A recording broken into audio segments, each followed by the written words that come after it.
नमस्ते, मी Snehal गरपणकर. SP9 मराठीमध्ये आपलं पुन्हा एकदा स्वागत. तर पाहुयात आजची विशेष बातमी. हुपरी येथे प्रस्तावित असलेल्या शिवराज्य भवन या महत्त्वाकांक्षी प्रकल्पाच्या कामांचा आज जिल्हाधिकारी अमोल येडगे यांच्या समवेत सविस्तर आढावा घेण्यात आला.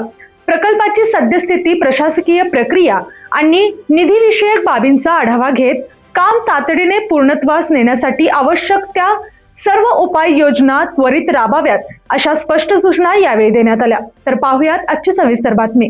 या बैठकीत शिवसेना पक्षप्रतोद रोहित उर्फ गोपी शेट्टे, भारतीय जनता पार्टीचे पक्षप्रतोद अमय जाधव, पाणीपुरवठा सभापती गणेश वायंगडे, आरोग्य सभापती संतोष वाळवेकर, माजी उपनगराध्यक्ष जयकुमार माळगे, मराठा समाज अध्यक्ष सातापा गायकवाड, उपाध्यक्ष नवनाथ पाटील, सेक्रेटरी अमित वायगडे, खनिजदार वैभव लायकर तसेच माजी सरपंच दिनकर ससे आदी मान्यवर उपस्थित होते. शिवराज्य भवन हा प्रकल्प हुपरीच्या सामाजिक, सांस्कृतिक आणि प्रशासकीय उपक्रमांसाठी केंद्रबिंदू ठरणार असून या कामाला गती देण्यासाठी प्रशासन आणि लोकप्रतिनिधी यांचा समन्वय अत्यंत महत्त्वाचा असल्याचे यावेळी नमूद करण्यात आले.